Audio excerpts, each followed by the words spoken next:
¿Cómo estás, Cintia? Buen día. Hola, buenos días, ¿cómo están? Buen día. Muy tempranito para vos. Un Esto que un poco, día es sábado. Nosotros arrancamos a tus 6 de la mañana. sí, aquí son las 7 de la mañana. Bárbaro. Buen día, entonces gracias por acompañarnos de tan temprano. Para mí es un gusto poder estar aquí. Realmente agradezco mucho la invitación que Ilse me dio para poder compartirles como un poquito mis experiencias sobre la terapia estructural.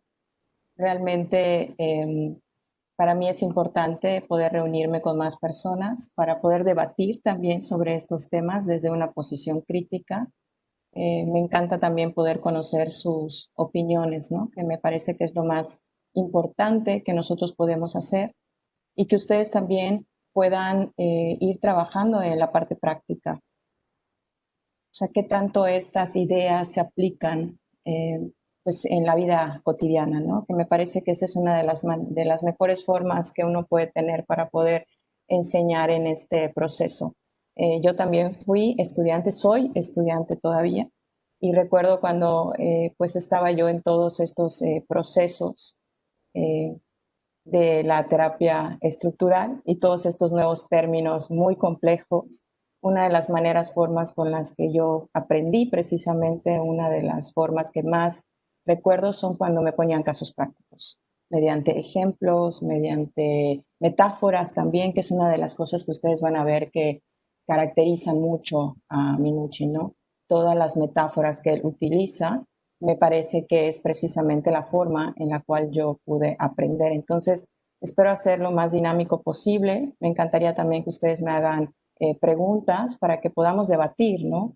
Para que podamos realmente tener otra posición y poder desmenuzar todo este proceso de la terapia sistémica que tiene tantos términos, pero que a fin de cuentas lo que busca es tener otra realidad y buscar otra forma de poder trabajar con las familias, con los sistemas. Entonces, pues espero que también puedan interactuar junto conmigo, ya que yo me veo muy beneficiada también de poder conversar con ustedes debido a sus reflexiones, a sus preguntas, que también a mí me hacen posicionarme desde otro lugar y desde otro enfoque. Muy bien. Algo que quieran conocer como en específico, alguien que me quiera como comentar qué es lo que les gustaría. Digo, yo siempre estoy sobre preparada, ¿no? Siempre tengo mucho material porque me encanta como prepararme antes. Sin embargo, siempre me gusta preguntar antes de iniciar, pues algunas cuestiones que ustedes tengan o algunas dudas o hacia dónde quisieran que yo me vaya dirigiendo en este proceso. Entonces, sí me gustaría, digo, no, a lo mejor no puedo escuchar como a todos en este momento, pero sí algunas personas que me quieran decir cuáles son como sus inquietudes, preguntas, eh, cuáles son las cosas que ustedes están cuestionando en esta mañana. Ya que yo no estuve como al inicio, me gustaría que me pongan un poco como en sintonía. Hola, buen día, Cintia, ¿cómo estás?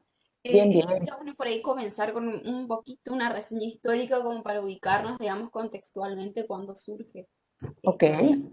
ok, Lore, sí, claro. ¿Alguien más, además de la reseña histórica de cómo surge, qué otras cosas les gustaría conocer? Buen día, Hola, Cintia. Cintia. Hola, buen día. Eh, bueno, ahora yo y después las chicas. A mí me gustaría saber también cómo es tu relación con este abordaje. Ok, ok, me encanta, sí, claro. Eso, eso mismo, ¿cómo llevó a que elijas este abordaje? Eso mismo. Ok, excelente. Buen día, Cintia. Hola, Bueno, buen también día, Malvina.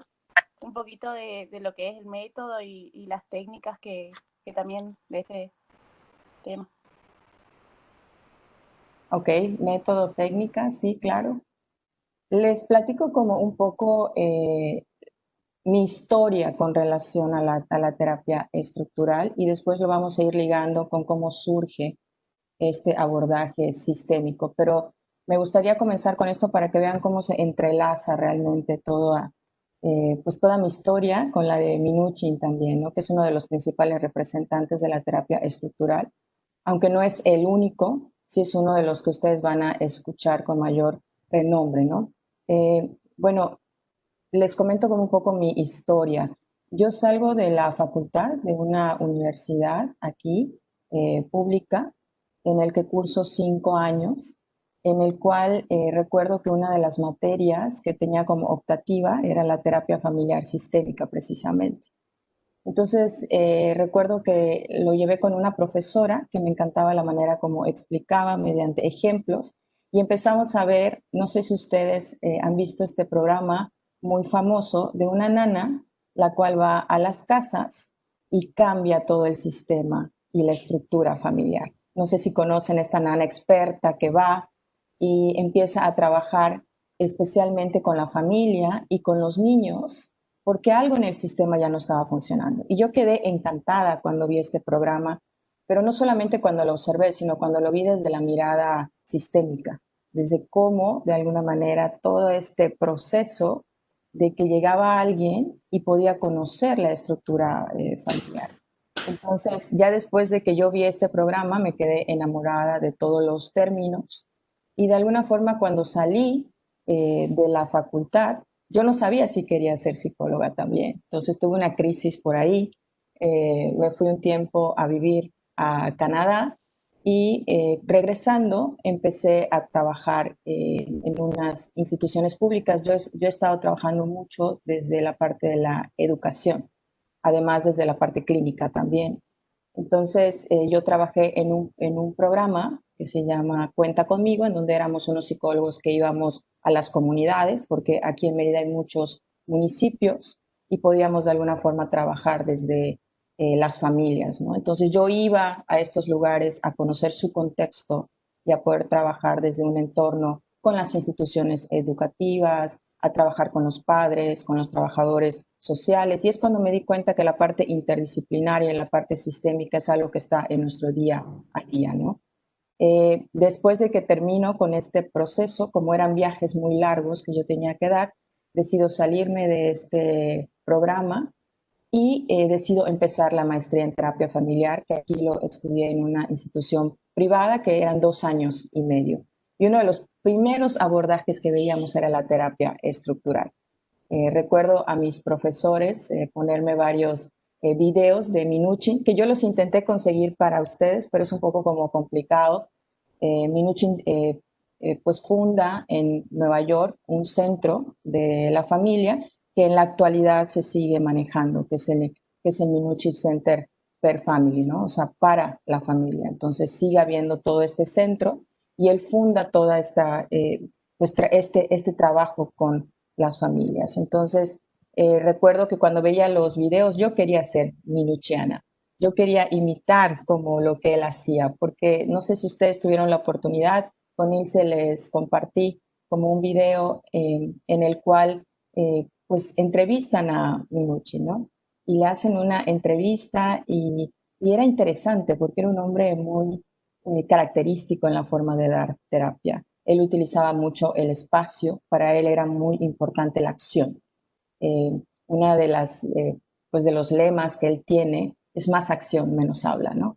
Entonces era una de las cosas que principalmente yo me quedaba pensando, que debió ser muy agotador ser un terapeuta en esa época, ¿no? Porque uno tenía que estar en acción todo el tiempo y tenía que estar como muy pendiente de muchas cosas que en la actualidad también nosotros tenemos que estar muy pendientes, pero sí pensé y con toda esta rama que hemos trabajado, pues eran psicólogos, no sé si ustedes han visto los antecedentes sumamente interventivos en la primera etapa de la terapia familiar sistémica. Y después esto se ha ido modificando a lo largo del tiempo. Entonces, después de que termino estos 2 años y medio de la maestría, decido estudiar otra maestría en psicoterapia en un instituto que está aquí en Mérida, Yucatán, México, que es el Instituto Cananquil, que está liderado por Rocío Chaveste, que ojalá tengan la oportunidad de tener alguna clase con ella, no sé si la han tenido, y también con Papusa Molina, quienes son las que me dan la oportunidad, y estudio el abordaje colaborativo, que eso también para mí ha sido una transformación, desde Dentro de pasar de un 2 semanas, abordaje sí, sistémico. Ah, dentro perfecto. de 2 semanas va a estar Rocío, sí, la van a Van a conocer. tener la dicha de poder conocer a Rocío, que ha sido una de mis mentoras. Y esto pues ha hecho de alguna manera pues cómo doy ese brinco de la terapia familiar sistémica a la parte colaborativa también, ¿no?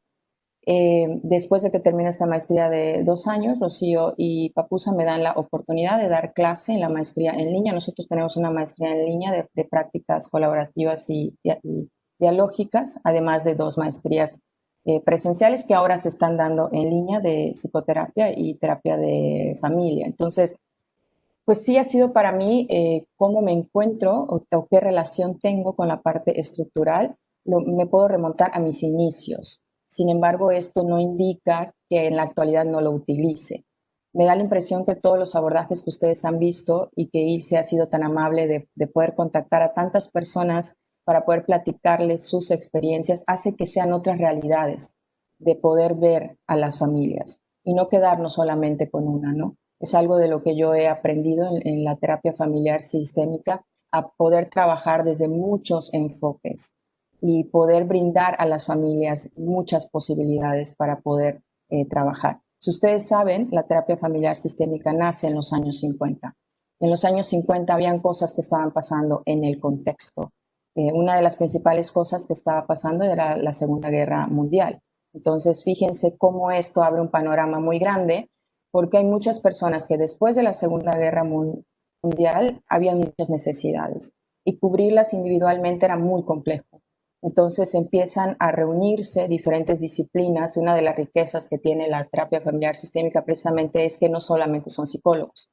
Mayormente los principales representantes son antropólogos, comunicólogos, ingenieros químicos. Son muchas ramas las cuales proporciona. Entonces eso hace que el abordaje se haga muy rico en cuestiones de diferentes perspectivas. Entonces, fíjense lo que estaba pasando en esos momentos. Entonces, una de las características que tiene este enfoque y que Minuchin descubrió en sus inicios era que él empezó a trabajar con jóvenes adolescentes que de alguna manera incurrían en algún acto delictivo y empezó a trabajar mucho junto con Braulio Montalvo, con familias hispanas y con familias también que tenían ciertas problemáticas. Entonces, él se daba cuenta que estos jóvenes se internaban por 2, 3 años y ¿qué era lo que sucedía? Cuando regresaban a su entorno familiar, parecía que no había pasado nada en esos 1 o 2 años y era cuando ellos decían, pues, ¿qué pasa, no? Porque de alguna manera estando aquí en el centro veo ciertos cambios y cuando regresan, algo sucede. Entonces era cuando empezaron a interesarse precisamente por la familia.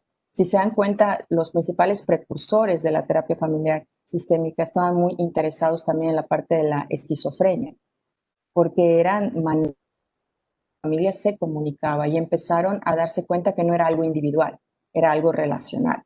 Entonces Minuchin, junto con Montalvo, con Jorge Colapinto, con Harry Aponte, o sea, con muchísimos más, empezaron como a ver estas situaciones. Entonces, sí, de alguna manera, fíjense en el contexto en el cual surge, que es una de las cosas que Minuchin igual nos proporciona, el contexto en el cual algo puede surgir para poder trabajar. Entonces, eso es importante siempre. Poder saber cuáles son los contextos en los cuales nosotros estamos trabajando con las familias y no solamente llegar y decir, bueno, esto es lo que hay, sino quiero conocer más. Y Minuchin era una persona que quería conocer más, una persona curiosa, que quería saber sobre la familia. Entonces, él empieza a trabajar desde este enfoque y para él lo más importante era la estructura. Por eso el nombre de estructural. Piensen un poco en sus familias, piensen en cómo se organizan, cuál es la estructura que los mantiene, quién dice quién interactúa, quién no, cuáles son estas reglas que hay como en casa. Entonces lo que él hacía primero siempre cuando veía a las familias era observar. Primero quería saber, tener esta información para él poder ampliar su panorama y poder saber qué otras cosas estaban sucediendo. Entonces, algo que también he notado de Minuchin es que sus términos son muy de guerra. No sé si los han visto, ¿no? Alianzas, coaliciones. Y algo que noté un poco en su historia, él nace en 1921, en Argentina precisamente, y de alguna manera también luego él se va a la guerra un tiempo para trabajar con los soldados que estaban ahí. Entonces, yo pienso que mucho de lo que es la terapia estructural sí tiene que ver con su historia personal y su historia familiar. O sea, sí tiene que ver mucho de la manera en la cual él veía a las familias para poder como interactuar. Entonces, sí creo que es importante poder conocer que mucho de las escuelas que ustedes están viendo o de las posturas nacen en un contexto específico. Y estos contextos ya no son los mismos. Han cambiado, han evolucionado y lo que vamos a ver hoy son los inicios de la terapia estructural. Sin embargo, después van a ver cómo el mismo Minuchin cambia mucho la manera en la cual da la terapia. Pero él sí empieza con esta parte de observar a las familias, de saber qué es lo que estaba pasando y de poder cambiar esa estructura. Entonces, sí, para mí ha sido también cambiar mi propia estructura, observar a mi familia también, cómo se organiza, cuáles son las cosas que en algún punto están funcionando y cuáles cosas no están funcionando. Y era lo que él trabajaba. Para él era importante también en sus inicios tener a la familia completa. Él veía a la familia completa en sus inicios. Muchos de los terapeutas sistémicos ven a la familia completa cuando son como muy puros o muy tradicionales. Sin embargo, esto ha ido evolucionando y nos hemos dado cuenta que no necesariamente tiene que estar toda la familia completa para poder trabajar de forma sistémica. Sin embargo, en sus inicios sí era algo que tenía que suceder.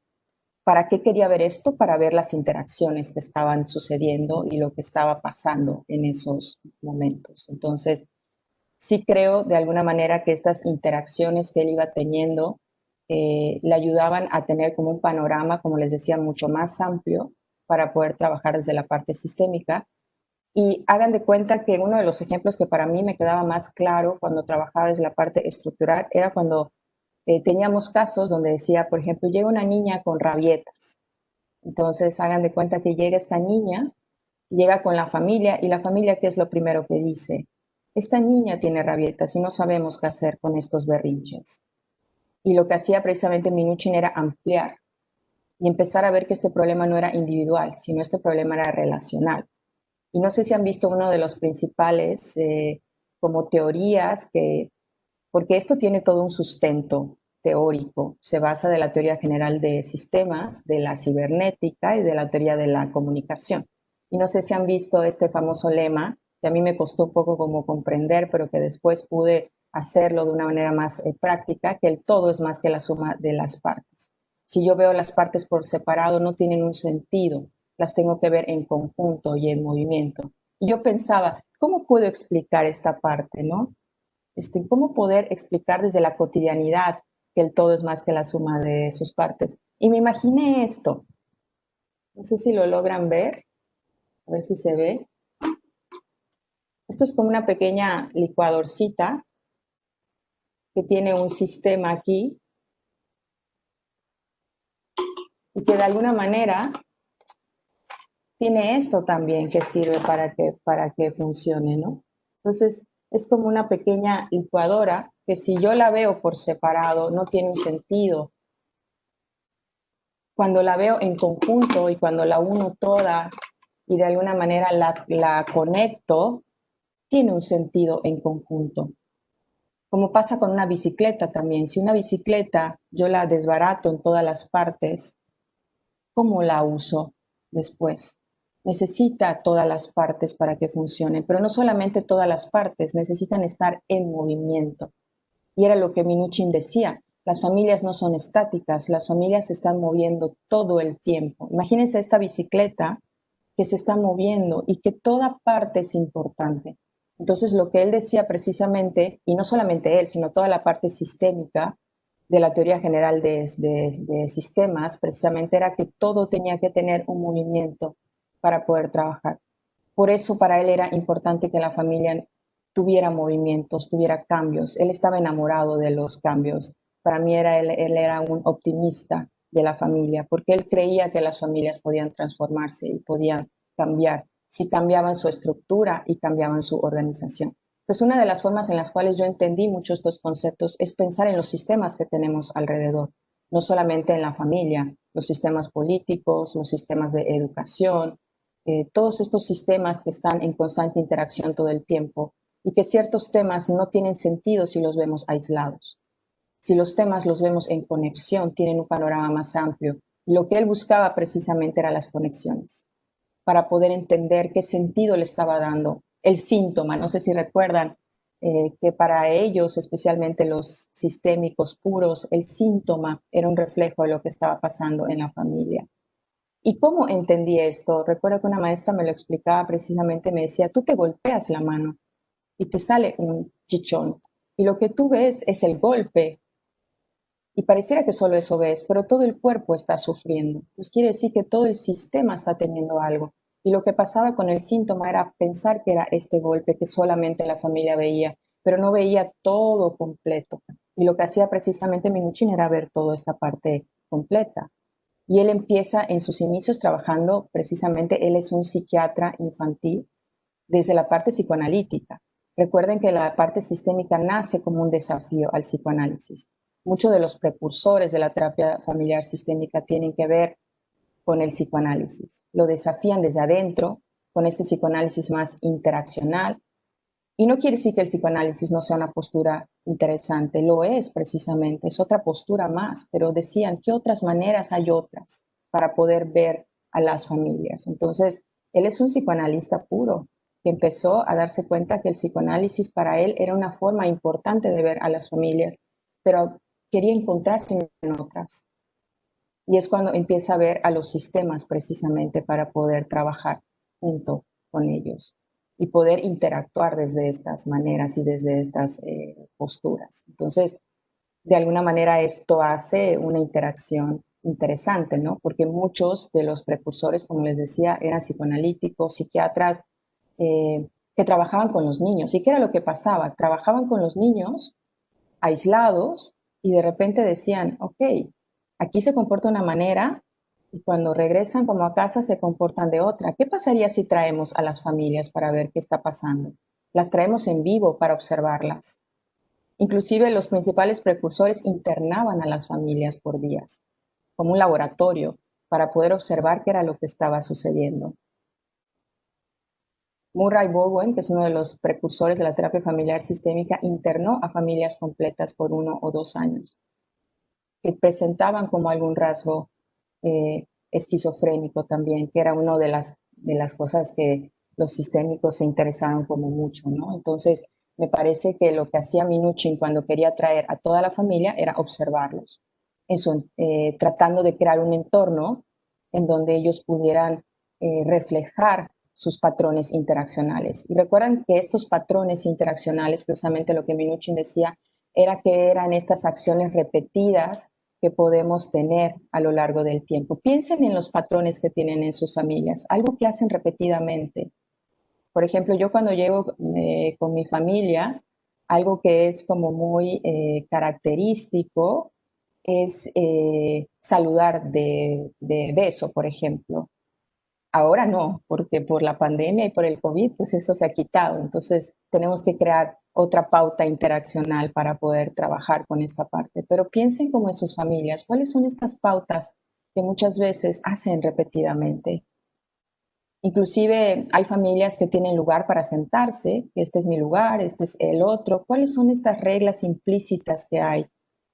Que a veces no son dichas. Muchas de las reglas que tenemos como en casa no las hablamos directamente. De repente un día las empezamos a hacer y las repetimos.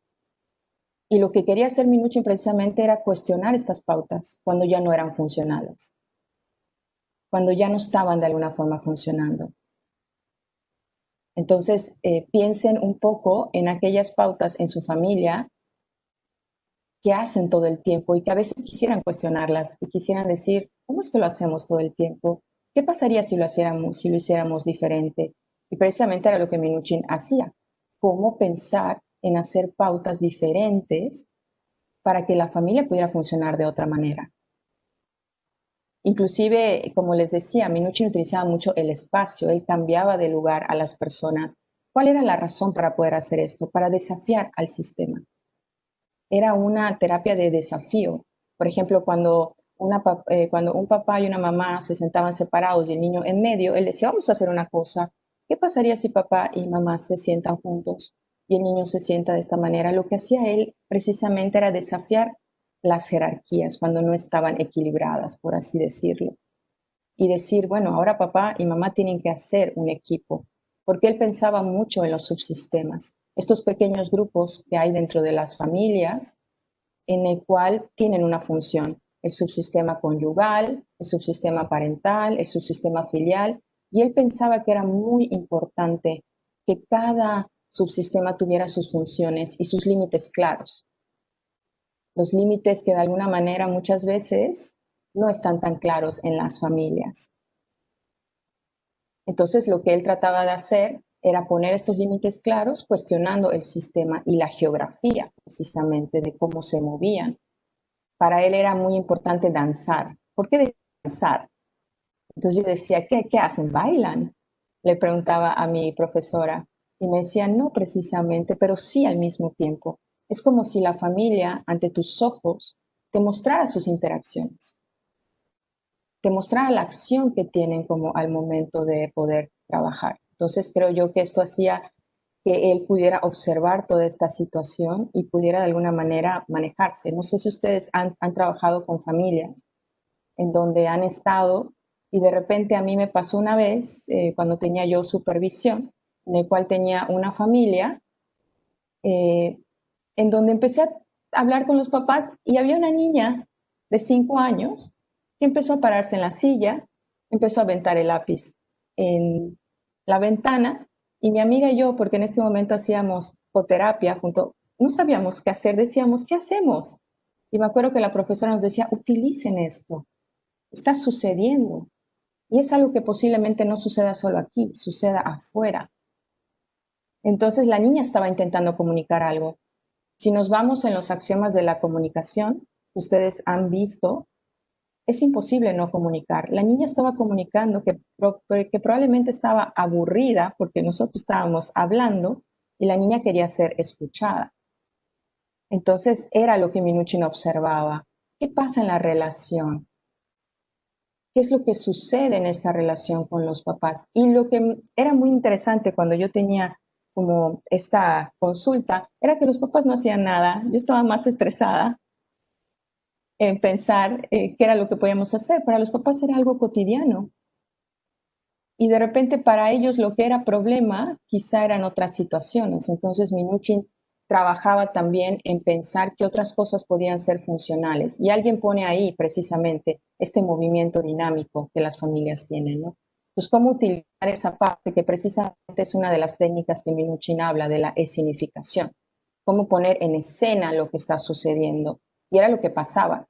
Hay momentos en donde Minuchin dejaba que sucediera de forma espontánea, como lo que yo les mencionaba, ¿no? Precisamente de esta niña que empezaba a hacerlo. Es algo que yo no programé, ni es algo que sucedió. Entonces, él lo que hacía primero era observar, porque para él, antes de entrar a un sistema, tenía que observar primero, tenía que hacer un diagnóstico estructural, que precisamente cómo se hace este diagnóstico, viendo las jerarquías, el nivel de poder que tenía cada subsistema, las alianzas, que eran quienes se unen de manera positiva, las coaliciones, cuando hay más personas que se unen en contra de un tercero, especialmente cuando están en distintas generaciones, la flexibilidad del sistema, qué tan flexible era, cómo eran sus límites, si eran claros, si eran difusos, si eran límites rígidos. Y recuerden que estos límites es precisamente cuando es difuso, cuando no hay claridad de alguna manera entre los subsistemas. Estas familias que están como muéganos,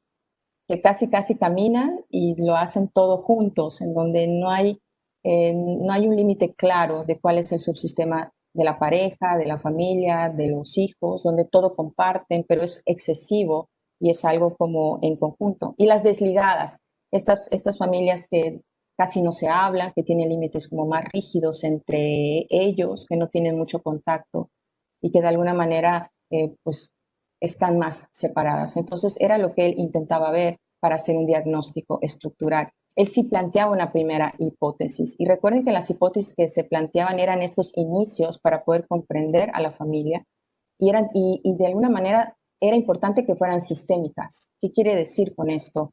Que integraran a todo el sistema, que la conducta no se explicara de manera individual, sino se explicara de forma sistémica, cómo cada uno interviene para que el síntoma se presente y para poder trabajar con él.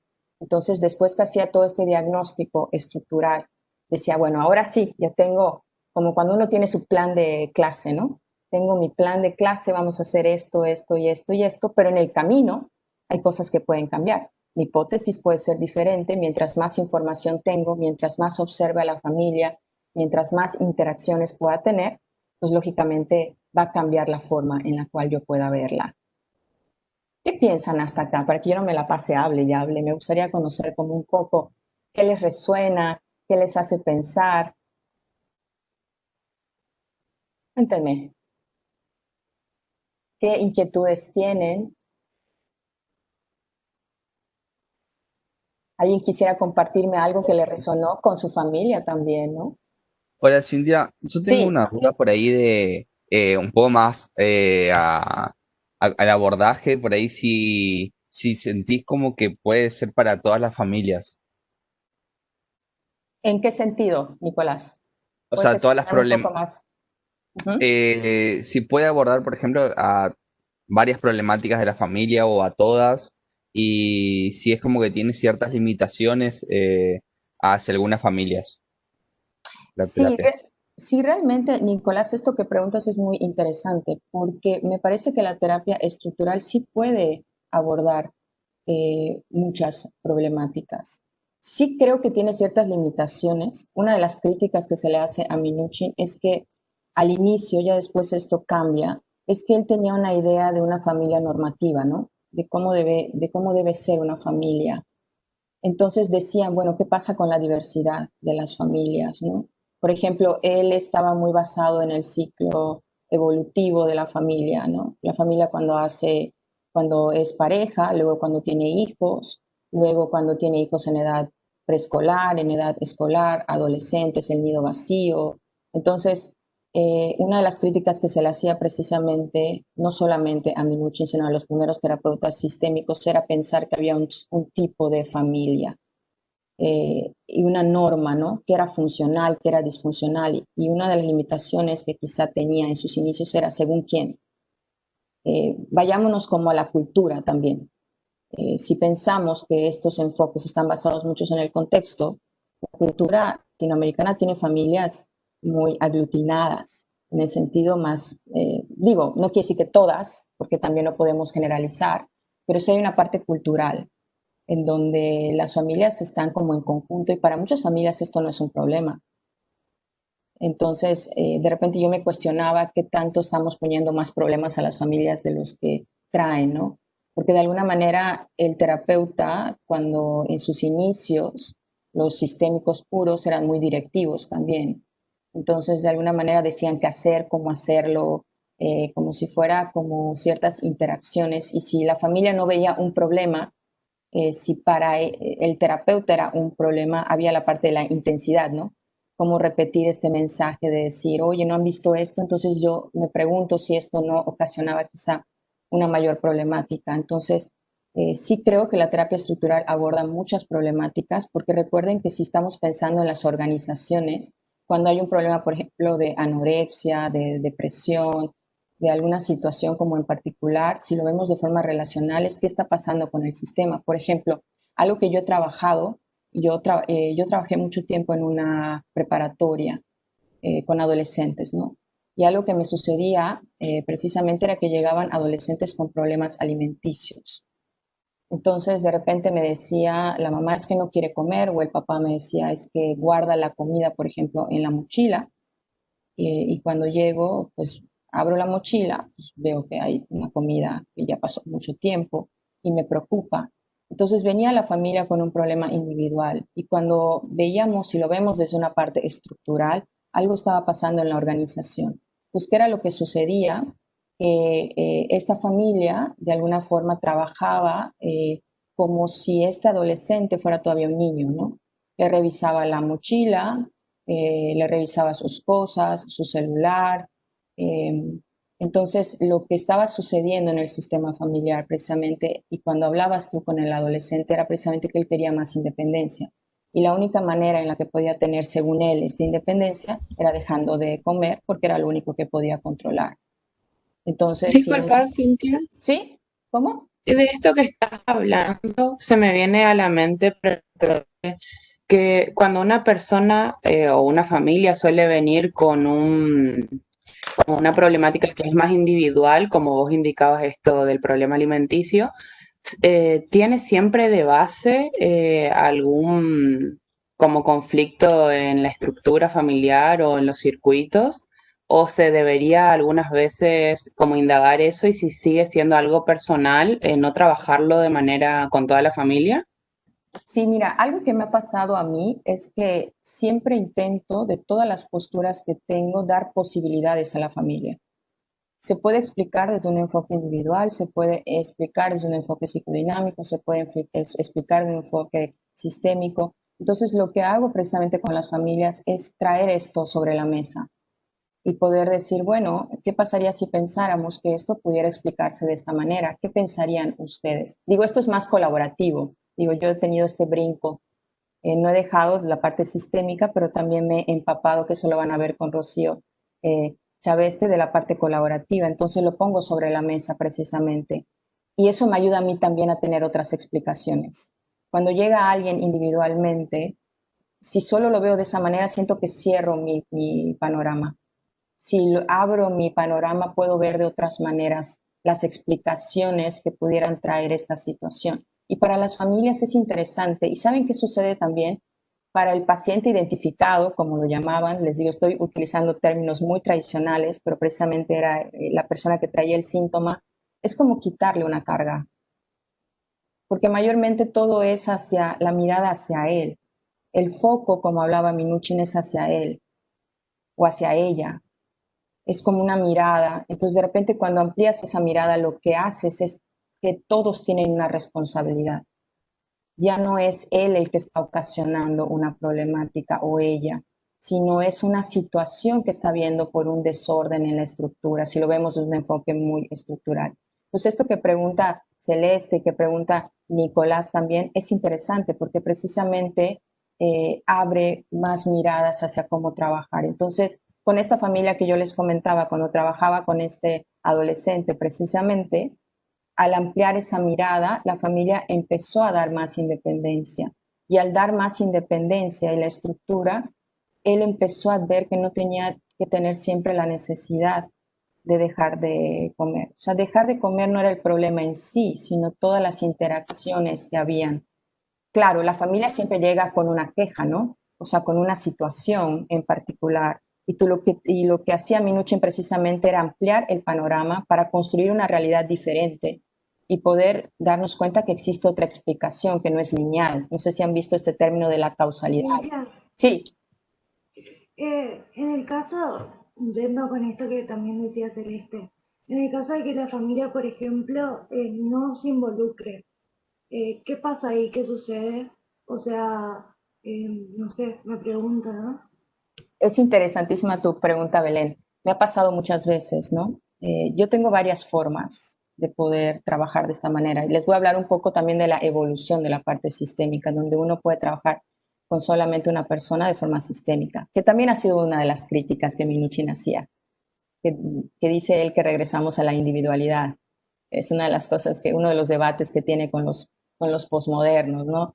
Pero, ¿cómo se trabaja? De muchas maneras. Por ejemplo, trato de recordar en mi práctica clínica, como tratar de traerles experiencias. Y una vez trabajé con una chica que tenía ciertas problemáticas con la familia, especialmente con la comunicación con los padres. Entonces, esta chica me decía que quería que sus padres vinieran, pero que no sabía cómo lo iban como a tomar, ¿no? Entonces yo le dije, bueno, vamos a invitarlos a ver qué sucede. Y ahí es donde nuestra creatividad y la creatividad de las personas con las que trabajamos nos puede ayudar. Y yo le preguntaba a esta chica, ¿cómo crees que podemos invitarlos? Tú los conoces mejor que yo. De alguna manera, pues tú sabes un poco más. Yo los conozco a través de tu voz, pero no conozco otras interacciones. Entonces lo que hice es decirle, bueno, ¿cómo te gustaría? Y le decía, mira, algo que me ha funcionado a mí es escribirles. Cuando les escribo siento que me expreso mejor, pero me gustaría que a lo mejor tú les escribieras también. A lo mejor tiene un mayor impacto. Entonces nos pusimos a escribir como si fuera una invitación a los papás. Y yo les decía que me gustaría que vinieran para poder platicar y poder conversar. Hicimos dos cartas, una carta de ella y una carta mía hacia los padres. Y bueno, ahí empieza la incertidumbre, no sé qué va a pasar. Puede ser que vengan, puede ser que no vengan, y esa es la parte que tenemos que trabajar como terapeutas. De alguna manera hay muchas cosas que no controlamos. Entonces, sí.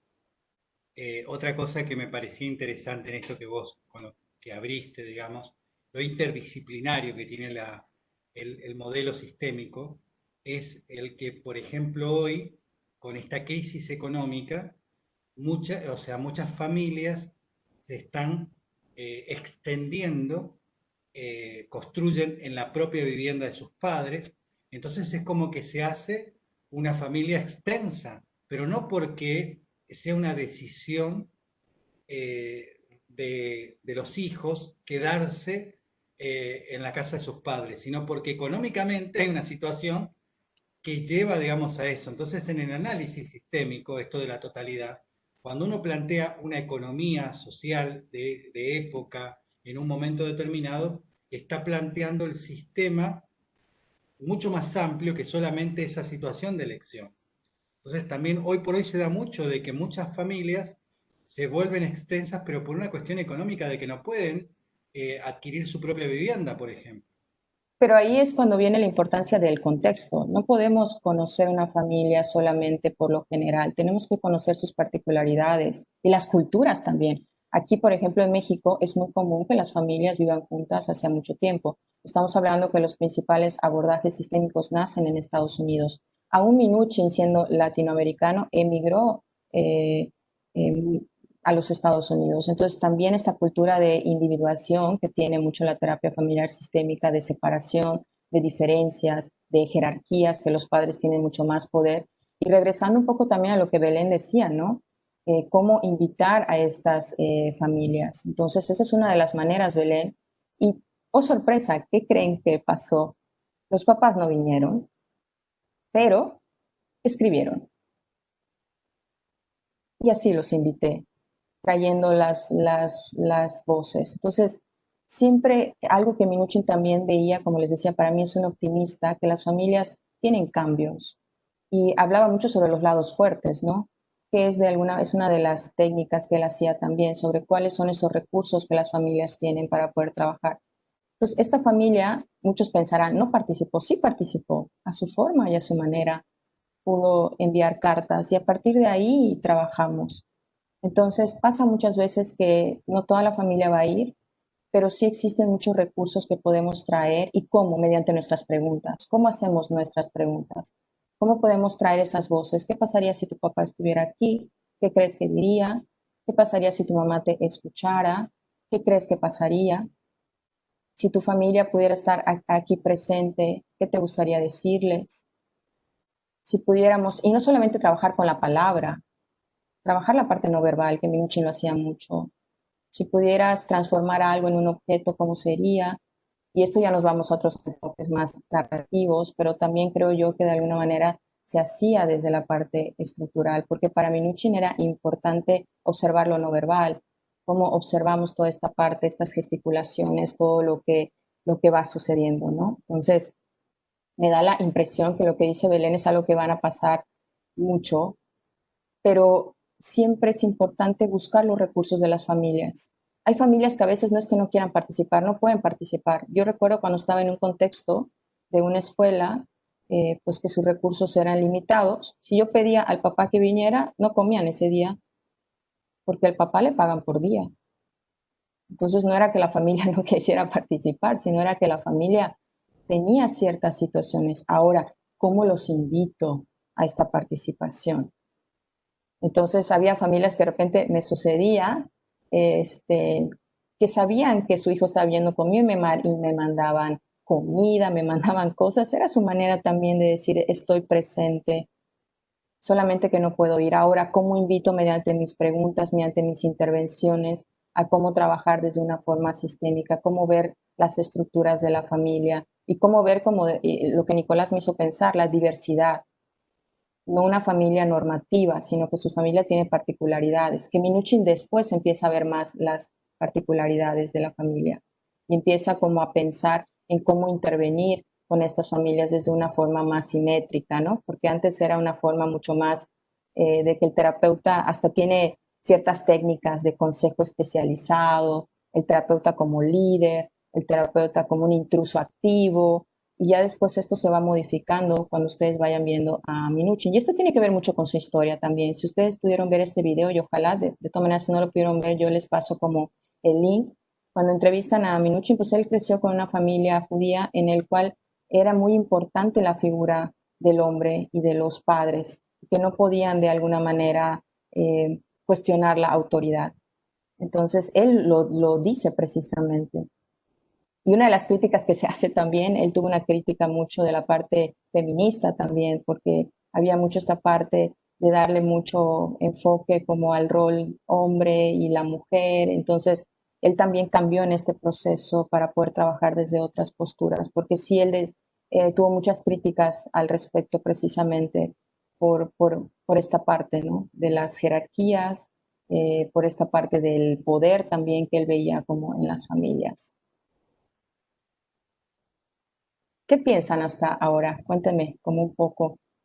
¿Qué otras cosas quisieran conocer? Digo, sé que el tiempo es muy rápido. Digo, tenía 20.000 cosas pensadas, preparadas, pero me encanta más como escucharles. Y ya después, pues la teoría la vamos relacionando con la práctica y con la parte cotidiana, que hasta ahora hemos dicho varias cosas, ¿no? La organización, la estructura, las alianzas, las jerarquías, los límites, toda la parte del diagnóstico estructural, todas las técnicas que hay de reencuadre cuando se cuestiona el síntoma, de alguna forma desde la escenificación, desde el foco, desde la intensidad. Digo, eso lo podemos leer y está muy chévere, pero yo creo que está más chévere cuando podemos pasarlo a la práctica y entenderlo desde los ejemplos. Sin, Sí. sin, el método de Minuchin sería la escenificación, el método. El método de Minuchin es el estructural y dentro del estructural, una de las técnicas que Minuchin menciona es el reencuadre, que es cuestionar el síntoma. Desde cuestionar el síntoma, una de las maneras de cuestionar el síntoma es la escenificación, que precisamente es cuando se trae a la familia y de alguna manera hacen que interactúen y es cuando él cuestiona, dando a entender que esto no es una parte individual, sino no es una parte relacional. Hay otra parte que es el foco, que es cuando uno trata de ponerle como... Hay una presentación que a ver si me da chance de poderles compartir, donde una maestra lo explicó y a mí es una de las maneras en las cuales entendí todas las técnicas de de estructural, desde todo lo que tiene que ver con una obra de teatro. Así lo entendí. Y desde eso para mí ha quedado como muy presente. Entonces, vamos a ver si puedo compartir, si no, pues se los comento, ¿no? Antes de que yo les Cintia, comparta, sí, dime, discúlpame, buen día, la interrupción. buen día. No, no te preocupes, Eh, dime. Cuando estabas haciendo referencia a esta parte estructural en la familia, yo también pensaba si es aplicable a otros tipos de grupos, por ejemplo, dentro de una organización, dentro del ámbito laboral. Sí, claro, claro, claro que sí. ¿De qué manera crees que pueda ser aplicable? Yo te doy mis Em, experiencias, pero me gustaría que tú también me dieras como las tuyas, que has pensado. Primero identificando si hay algún motivo de consulta en el caso de que seamos convocados, digamos, desde ese lugar. Ajá, Eh, pero lo pienso como una transportación, si se quiere, en cuanto a lo grupal. exactamente. Identificar el conflicto para poder elaborar el diagnóstico, eh, o bien alguna estrategia para poder dar respuesta, digamos, a los quiebres o a las fracturas que se puedan ver organizacionalmente y afecten de alguna u otra manera, digamos, al funcionamiento de una organización. Exactamente, Jessica. Si pensamos que vivimos en múltiples sistemas, una organización es un sistema también. Por ejemplo, ¿qué es lo que sucede? Imaginemos que en una organización hay varios empleados que se quejan de su jefe y que la queja es que el jefe no los escucha. Entonces, ese es como mayormente como la queja que pueden llegar o la problemática. Sin embargo, cuando ampliamos todo ese contexto, podemos ver que las relaciones también a veces de los empleados, cuando el jefe a lo mejor les pide que vayan a una reunión, de repente los empleados no van, entonces empezamos a hablar relacionalmente, ¿qué pasa con esta situación? Más que ver el problema solo en el jefe, ¿qué pasa en la organización desde sus inicios, desde sus relaciones con otras personas?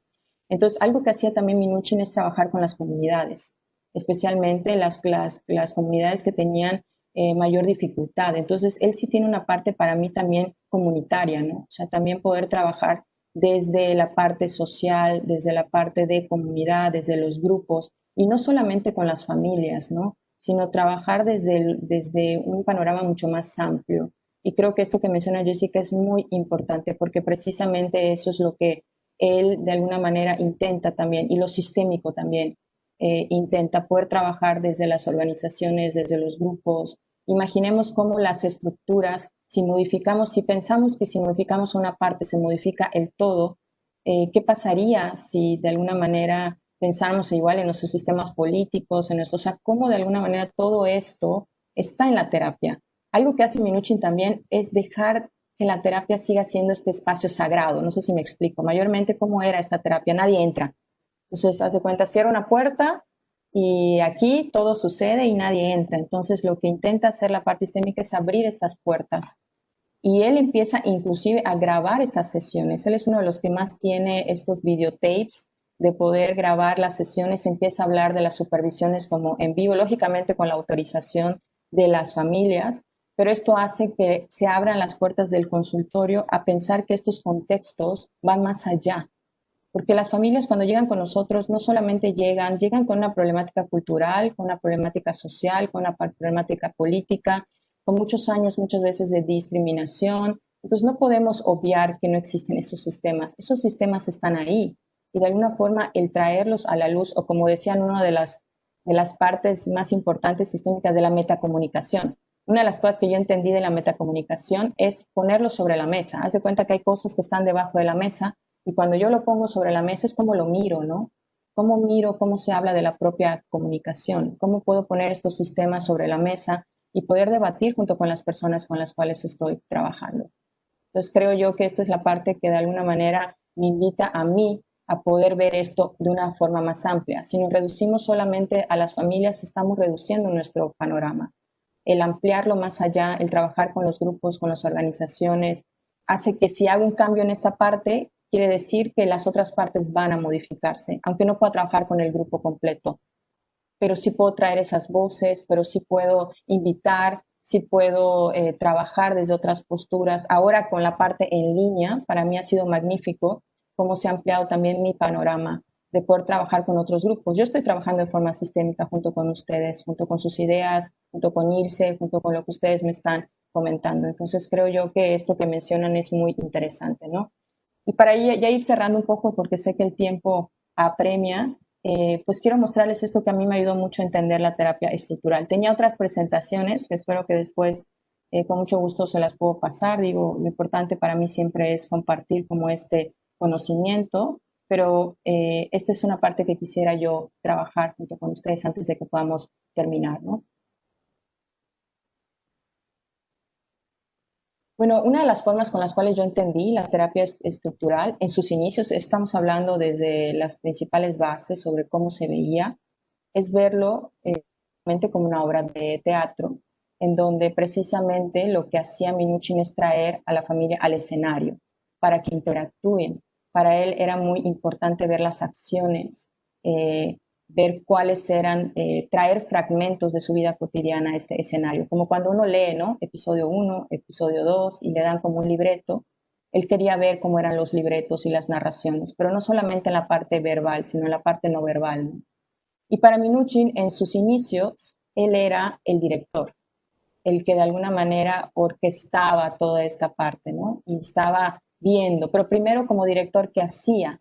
Él tenía como estas estrategias y las actitudes, y era lo que se llama joining o coparticipación, y él lo que hacía primero era unirse con la familia. Entonces hagan de cuenta que primero se reunía con los actores, como si él también fuera un actor más. A ver cómo están, qué pasa, vamos a ver qué vamos a escenificar, qué es lo que vamos a hacer. ¿Por qué? Porque él quería entrar al sistema. Y si entraba demasiado activo, pues el sistema lo podía rechazar. Entonces lo que él hacía primero es entrar en una posición cercana en el cual veía todas estas fortalezas y después lo que hacía precisamente era tener una posición intermedia. Ya hagan de cuenta que él se alejaba como un poco y los dejaba interactuando. Ya después que se alejaba un poco había otra intervención que era más como de liderazgo, como el especialista, como este director que está sentado y de repente interviene. Él salía y entraba del sistema como un director de escena. Entro, salgo y observo las interacciones, las jerarquías, las alianzas. Y mientras él observaba, hagan de cuenta que tenía una libretita donde anotaba, pero para él era muy importante la parte gráfica, la parte del mapa estructural, la utilización del genograma, no sé si recuerdan, ¿no? Con estos simbolitos, cómo eran los límites, si eran difusos, si eran rígidos, quién estaba más unido con quién. Antes de poder hacer cualquier intervención, él tenía que tener una hipótesis y es una forma gráfica en la cual también él lo hacía. Y la escenificación, que es una de las técnicas, tiene muchísimas más que pudiéramos hablar en otras ocasiones, que precisamente lo que él hacía ya después era poder hacer, por ejemplo, en cuenta que la familia estaba peleando y le decían, sigan, vamos a ver qué es lo que sucede. Y los dejaba y de repente esa era una forma espontánea de hacerlo y de repente él intervenía y decía, bueno, ¿qué pasaría si en vez de gritarle se lo dices de una forma más tranquila? Y cambiaba un poco y luego salía. Entonces él se mantenía entrando y saliendo del sistema. La parte del foco, hagan de cuenta, no sé si han visto en este teatro, cuando hay como una luz que enfoca a alguien precisamente, era lo que hacía era jugar con estos focos, porque la familia llegaba con un foco en específico y decía, aquí vamos, este es y de repente lo que él trataba de hacer es ver si habían otras informaciones importantes y ponerle el foco a la relación y no solamente al individuo. Lo que él hacía con el foco era poder puntualizar cierta información que era importante poder resaltar y que la familia no estaba viendo, que era otra de las técnicas que hacía, como él cuestionaba el síntoma, la intensidad. Él decía que la familia tenía una sordera, ¿no? Que tenía como cuando uno agarra un megáfono en una obra de teatro. Yo recuerdo cuando bailaba ballet y me corregían, la maestra agarraba el megáfono y me decía, Cintia, es esto. Y de repente no lo hacía y me lo volvía a decir otra vez, hasta que lo decía muchas veces, era lo que hacía Minuchin. Utilizar y poder decir ciertas cosas o marcar ciertas cosas que para él era importante y que la familia quizá no se había dado cuenta. Y luego empieza a haber toda una situación y todas otras técnicas más, digo que a lo mejor más adelante les digo, podemos compartir. También había cómo cuestionaba las jerarquías, como de alguna forma la parte del desequilibramiento mediante cómo se iban sentando, qué iban haciendo. Él se aliaba con uno, también era una de las características. Cuando veía que alguien no hablaba, se aliaba para poder darle voz y eso desequilibraba la jerarquía. O se alejaba de uno que hablaba mucho, como que lo ignoraba y se unía con otros. Él siempre estaba danzando junto con la familia con estas. También tenía la parte de cómo construir realidades diferentes, ¿no? Mediante sus preguntas, mediante la situación. Entonces, esta es una de las formas con las cuales yo entendí mucho a la terapia estructural.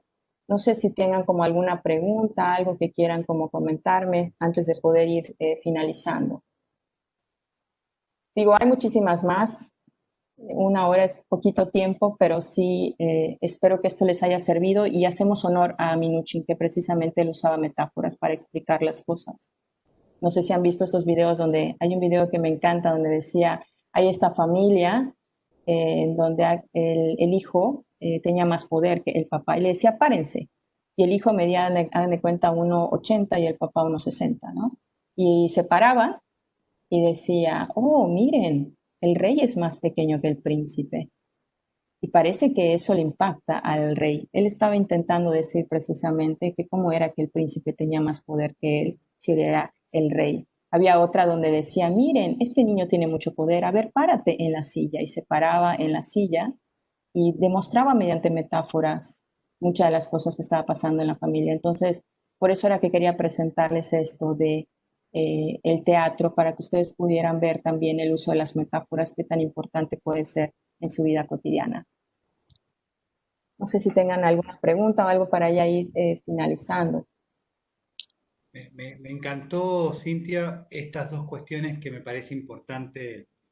Esto de danzar con la familia, qué importante es no desentonar, digamos, por ahí el hecho de primero danzar con la música de la familia y después justamente por ahí esto de hacer algo fuera del el ritmo familiar que provocaba el ver lo obvio, lo que estaba y que no se ve. Pero qué interesante esto de tener un buen oído, un diapasón para poder distinguir y no desentonar con el ritmo de la familia, bailar, danzar, pero a la vez también hacer danzar de otra manera a la familia. Y por otro lado, esto de el desafiante, ¿no? Minujín era un tipo que le gustaba y disfrutaba desafiar.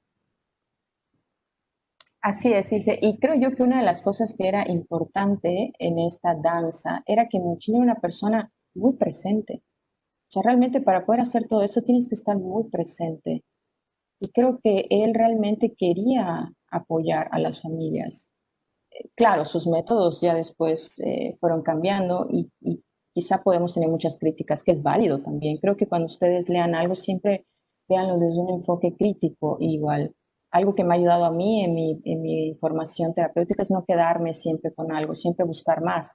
Yo para entender a Minuchin he visto videos, entrevistas, me encanta conocer quién era la persona también, cómo eran sus relaciones, qué era lo que hacía. Él era una persona también que parecía muy seria, pero de repente hacía bromas y de repente tenía este uso del humor también. Entonces, encuentren ustedes también qué recursos tienen en esta formación que están teniendo, más que tratar de imitar a alguien, porque digo yo, por más que quiera intentar imitar a Minuchin, realmente no, o sea, Minuchin tenía ciertas características, él me inspira ciertas cosas y hay cosas que también no estoy de acuerdo en la actualidad. Intenten buscar sus propios recursos, más que imitar un enfoque, hacerlo tal cual. Busquen dentro de ustedes qué recursos tienen para poder ofrecerles a las familias y observen también los recursos que las familias tienen. Cuando tengan preguntas, ofrézcanse a las familias. O sea, el psicólogo no siempre tiene que tener todas las respuestas exactas. Al contrario, busquen más preguntas, intenten cuestionar junto con la familia lo que sucede.